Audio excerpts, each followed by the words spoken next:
Continuamos aquí en Esquina a través de Diamante FM 98.7 y TN1. Nos acompaña en este día el presidente del PIT-CNT, Fernando Pereira.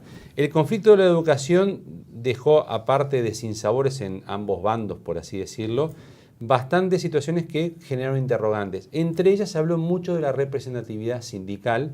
Esto es porque cuando se desata lo que después fue el decreto de esencialidad, se había firmado un acta de acuerdo que debería ser refrendada por las asambleas pertinentes y en definitiva ninguna asamblea termina aprobando esa acta.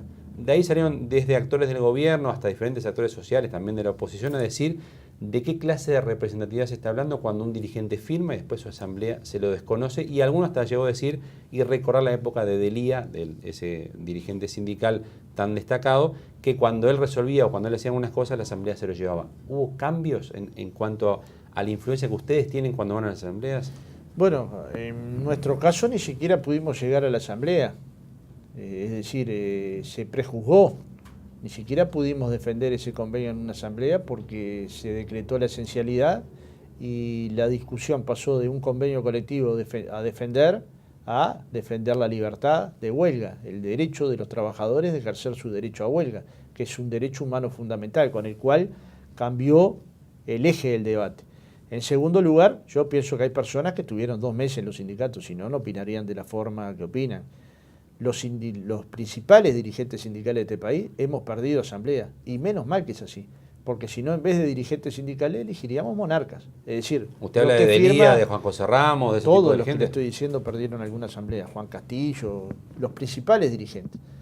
Ahora, este es un sindicato de 50.000 trabajadores, que son trabajadores de primaria, de secundaria, de la UTU, de formación docente, que hay que llegarle a la totalidad de ellos para ver si se aprueba un convenio. O sea, la velocidad para resolver un convenio en la enseñanza no tiene nada que ver con la velocidad para resolver en una empresa o en una fábrica o en una rama más pequeña.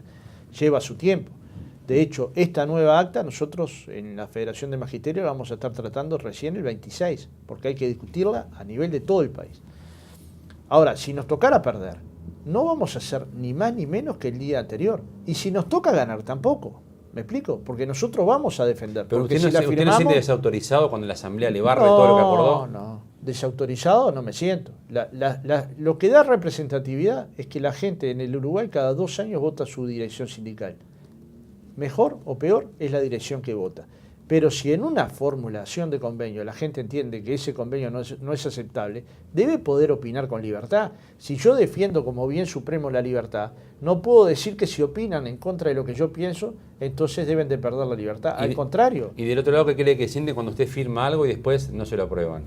Pero que precisamente el documento decía para ser tratado en las asambleas sindicales, porque ninguno de nosotros puede hablar en nombre de 21.800 maestros y funcionarios, que es el caso mío, ni los compañeros de FENAMPE lo podrán hacer en nombre de 10.800, ni los de AFUTO en nombre de 7.000. Tendrán que consultar. Una sola persona, usted puede creer que tiene la idea de los 21.800, cree tenerla y en esa dirección funciona, pero después va y consulta con las bases, que es lo que tiene que hacer. De lo contrario sería así: usted elige un dirigente sindical, ese dirigente sindical negocia y a los 2 años usted evalúa si lo que hizo estuvo bien o estuvo mal. Y esa no es la práctica sindical uruguaya. La práctica sindical uruguaya es que uno firma un preacuerdo y lo lleva a las asambleas para que vean si eso es adecuado o no, o como en este caso que se firmó un acta para ser considerada en las asambleas. Y esto para mi gusto es el mecanismo adecuado. Y golpear desde el gobierno la legitimidad de los dirigentes sindicales es un error garrafal, pero es un error ajeno. Digamos, yo no tengo nada que ver. Si María Julia Muñoz cree que Delía nunca perdió una asamblea, no tiene idea de lo que está diciendo. Y si piensa que Juan Castillo nunca perdió una asamblea, no tiene idea de lo que está diciendo. Y si piensa que yo no he perdido una asamblea, he perdido. Ahora, los últimos 2 convenios se han firmado. Para usted perder una asamblea no es un problema. No, ¿qué va a ser un problema? Un problema sería que no existieran. Ni se ve cuestionado usted como dirigente. No, me veré cuestionado y en ese momento agarraré mis pocas cosas y me las llevaré un día que pierda una elección. Porque es eso lo que legitima o quita legitimación. Porque lo que hace un dirigente es olfatear lo que la gente piensa. Y lo que tiene que hacer un dirigente, y yo lo hago, cueste lo que cueste, es decirle a la asamblea lo que no quiere escuchar. Porque está claro que todos queremos ganar mayor salario y llegar a un óptimo, y está claro que todos queremos pagar menos impuestos, ya que hablamos de los impuestos, ¿no? Pero está claro que el dirigente lo que tiene que decir es por qué entendió que eso era lo máximo que podía sacar de una negociación colectiva. Y eso es lo que yo voy a hacer. ¿A qué me comprometo yo? A dar la cara y a ponerla en cada ámbito defendiendo lo que firmé. No me comprometo a que se apruebe, porque eso sería de un monarca. Y yo soy un simple mortal elegido coyunturalmente como negociador de la educación y coyunturalmente como presidente del PIT-CNT. Si mañana no me eligieran para esta tarea, ¿usted no me invitaría a quién es quién? Invitaría al nuevo presidente y yo sería el nuevo vecino del cordón que lo vería a usted y me saludaría con beneplácito, pero más nada que eso. Si uno piensa que es más que la organización, se la creyó mal. Es un egocéntrico que se la creyó mal. Uno apenas es un trabajador que le tocó una responsabilidad, que hay que cuidar esa responsabilidad, pero por el bien de la organización, no pensando en uno mismo. Usted habla de que desde el gobierno se cuestiona la legitimidad de los representantes sindicales. ¿Es coincidencia que mientras ustedes, por ejemplo, están haciendo un paro general, se presenta y se difunde un video que después termina con los procesamientos inclusive del ex vicepresidente del PIT-CNT? ¿Es coincidencia que mientras están reivindicando salarios y están haciendo las medidas, surge por primera vez en el Uruguay un decreto de esencialidad? ¿Es todo coincidencia temporal esto? Yo no lo sé. Sé que han sido decisiones muy desacertadas. Con la del video no me voy a expresar porque yo no sé el video cómo surgió. Me parece que hay un proceso que no coincide con lo que yo vi en ese video. El sindicato del INAU dice que sale de adentro del INAU ese video. Sí, pero yo no lo sé. No es que se escapó de un juzgado el video. Pero yo no lo sé. Los del INAU dirán su versión. Yo no lo puedo decir. Lo que sí sé es que haber colocado el decreto de esa esencialidad fue un error garrafal de quien asesoró al presidente que esta era la mejor alternativa para cuidar a los alumnos. Esto fue un error garrafal porque violentó, en primer lugar, el derecho de huelga. No se declaró un servicio esencial, se prohibió la huelga a todos los trabajadores de la educación. Por suerte no se aplicó. En segundo lugar, porque se rompe la relación que tiene que haber entre el gobierno y los que tienen la responsabilidad de ser los educadores y los funcionarios de la educación, que es un equilibrio que siempre el gobierno tiene que preservar, porque no se va a mejorar ninguna educación si no es con la participación de maestros, profesores y funcionarios. Esto es inviable pensarlo. Y en tercer lugar, porque efectivamente no resolvió el problema, sino lo complejizó. ¿Pero hay una operación política detrás de todo esto? Yo no lo puedo decir. Lo que sé que es un error muy importante y que si el presidente fue asesorado de esa manera, fue muy mal asesorado. Pero ¿se quiere bajar la legitimidad, se quiere menoscabar la legitimidad o la fuerza de los sindicatos con todas estas medidas? Yo espero que no, porque estamos con un movimiento sindical de 408.000 trabajadores, lo suficientemente representativo como para decir que es el movimiento sindical con mayor afiliación per cápita de toda América Latina. ¿Pero usted descarta una operación política entonces? Bueno, si la hay, no la puedo demostrar. Lo que sí entiendo que hay ataques de algunos jerarcas del gobierno al movimiento sindical que no tienen ninguna justificación y que claramente son las reglas del juego, ¿no? Si no tiene justificación, ¿qué es? Entonces algo político. Bueno, no tiene justificación que se discuta la legitimidad de un dirigente desde el gobierno, porque digamos, hay algunas personas que discuten esa legitimidad y que no han sido electas a nada, nunca, jamás. O la última vez que la eligieron fue para un club deportivo, entonces está bravo, ¿no?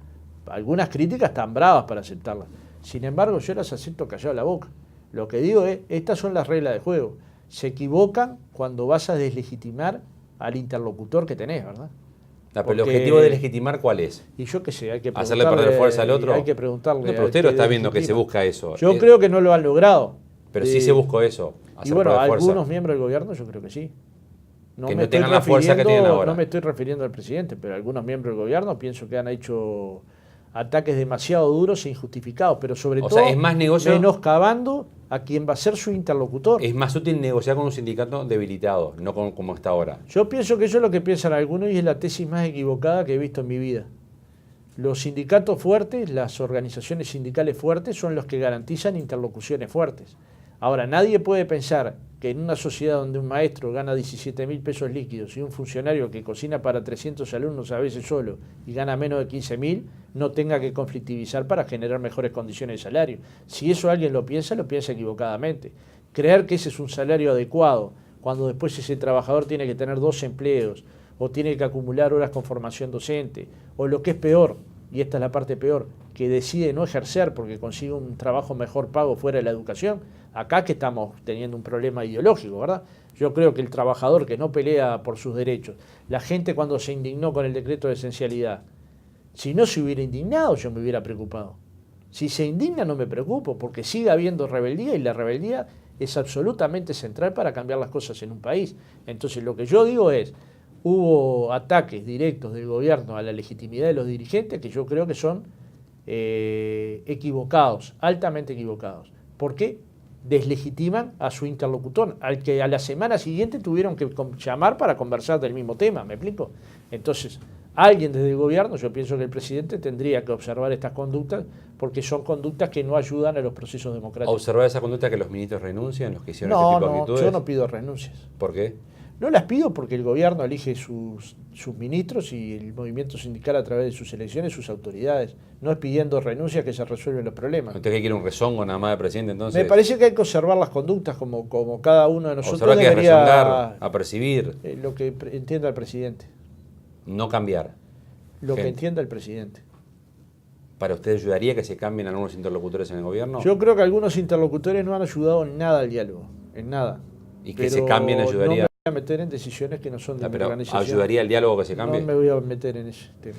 Señor presidente del PIT-CNT, Fernando Pereira, gracias por ser parte de No, Quien gracias a usted y bueno, esperamos que en las próximas semanas se pueda seguir avanzando porque insisto que en el crecimiento del salario de los sectores más débiles también está la generación de igualdad social y en la generación de mejor educación también está generar igualdad de oportunidades y este es un objetivo que la Central de Trabajadores no puede perder un minuto de su vida. Gracias por su tiempo, Quien A las órdenes. Gracias también a usted por acompañarnos en un programa más. Le recordamos como siempre de Quién es Quién, se repite los días viernes, 10 de la mañana en Diamante FM 98.7 y que el horario principal de emisión es jueves, 23 horas a través de Diamante FM 98.7 y TNU. Dios me atentó, si nos encontramos en un próximo Quién es Quién. Gustavo Vanescayan, quien le habla de salud, le recuerda que esto ya es historia.